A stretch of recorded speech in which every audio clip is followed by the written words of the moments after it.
Can you immediately name the largest snake in the world? I'll give you a hint. This is the name of a very famous horror movie. Did you guess? Right, it's the anaconda. If we pair it with the largest crocodile, Cassius, weighing almost 1 ton, you can write a script for a new horror film. But these giants are just babies compared to those that once lived on Earth for a long time.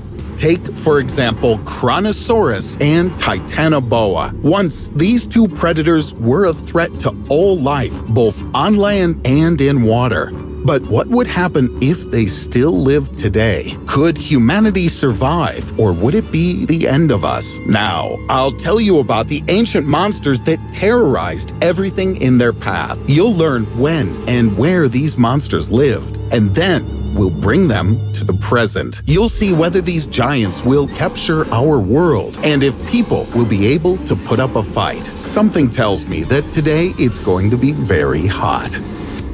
Before turning on the time machine, let's get to know our characters better. We'll start with Titanoboa. This ancient snake lived about 58 million years ago, and according to scientists, for at least 10 million years, it was the largest predator on the planet. Its length reached 13 meters, or 43 feet, and its weight exceeded a ton. Can you imagine this giant? Here's an illustration for you. If you laid 2 giraffes on the ground, then Titanoboa will still be longer. Or you can just look at these 2 vertebrae. The model on the left belongs to the anaconda, and on the right, Titanoboa. It turns out that the largest snake living today is half the size of the ancient reptile. In width, the mega snake could reach 1 meter, or 3 feet. It could easily swallow a young hippopotamus. True, in ancient times, there were no hippos. Titanoboa preferred to eat fish, and this monster could be found in dark swamps and rivers. In addition to fish, it could feast on crocodiles. It was a sophisticated killer. The giant monster attacked its victim and strangled it in its strong embrace. Then the snake swallowed it whole and digested it for a long time. The victim suffered a compression force comparable to 1.5 times the weight of the Brooklyn Bridge. So, put in numbers. That's 28 kilograms per square centimeter, 400 pounds per square inch. Even though the Kronosaurus was smaller in size, it was also a very bloodthirsty predator. Its wide-open mouth, full of many small teeth, speaks for itself. And the size of the predator is comparable to the dimensions of an orca, also called a killer whale.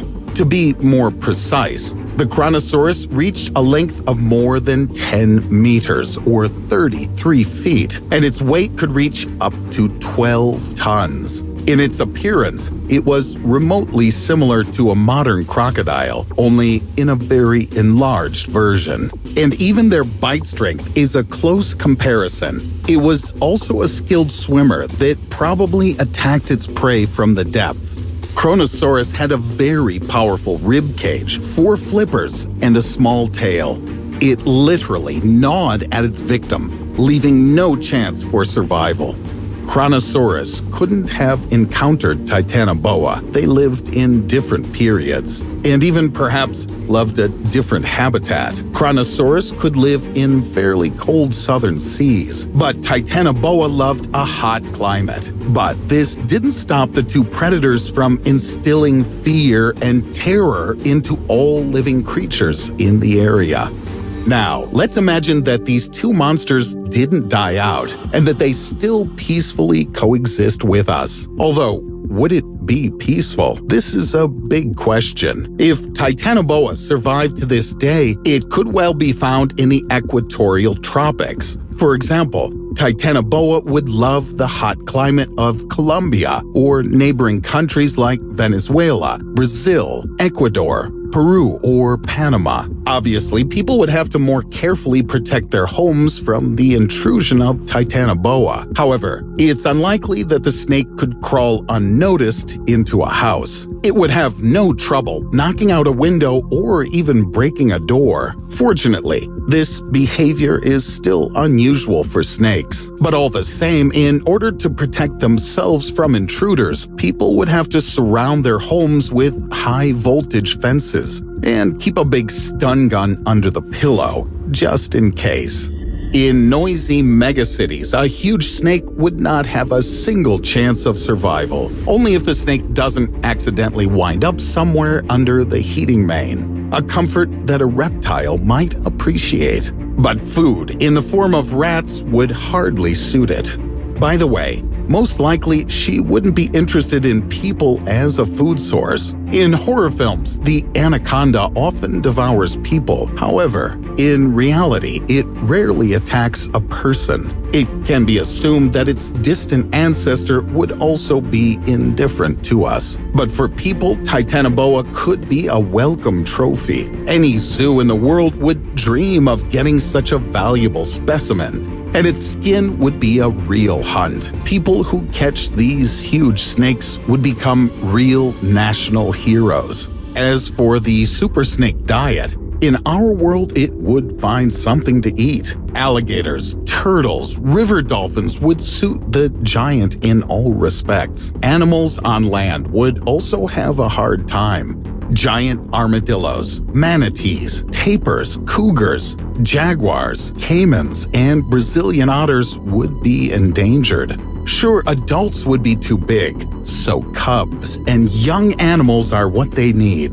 Titanoboa wouldn't mind eating fish, since it's a more familiar diet. As a result, the food chain would be broken. Some animals would probably migrate to safer areas, but the fauna of the forests of Amazonia would be greatly impoverished, although insects and fungi would start to flourish and evolve.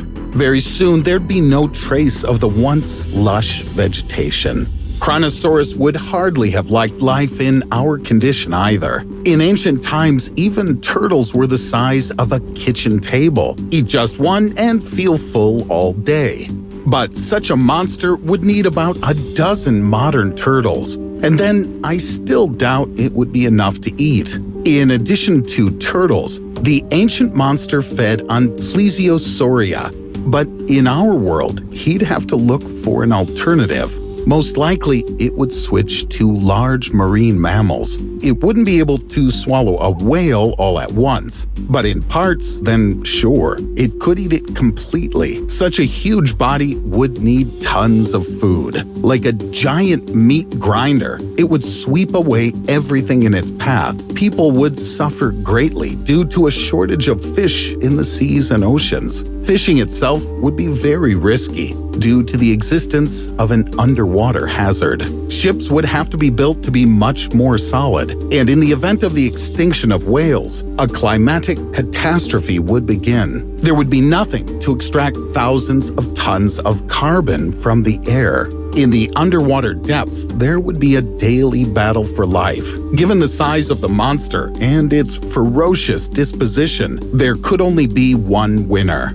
We'd have to forget about tourism and sea traffic in the monster's habitat completely. This place would be marked on all maps in red, and anyone who dared to go there would practically write their own death sentence. If Titanoboa had the most valuable skin, then a Kronosaurus would have had its teeth. Small and sharp like a saw, they could cost more than the horns of a rhino. Today, they're one of the most expensive materials in the world. Their price is about $65,000 per kilogram, more expensive than gold. By the way, did you know that there's a danger of the return of extinct animals to Earth? I'm not joking right now. Scientists don't rule out the possibility. First of all, I'm talking about Titanoboa. There's speculation that it lived at a temperature of 32 degrees Celsius. That's 90 degrees Fahrenheit. And given the growth rate of global warming, such average temperatures can become a reality. I'm glad it will take millions of years. Would you like to see ancient monsters with your own eyes? Write in the comments. If you liked the video, be sure to like and share it with your friends. And I'm already preparing a new exciting issue for you.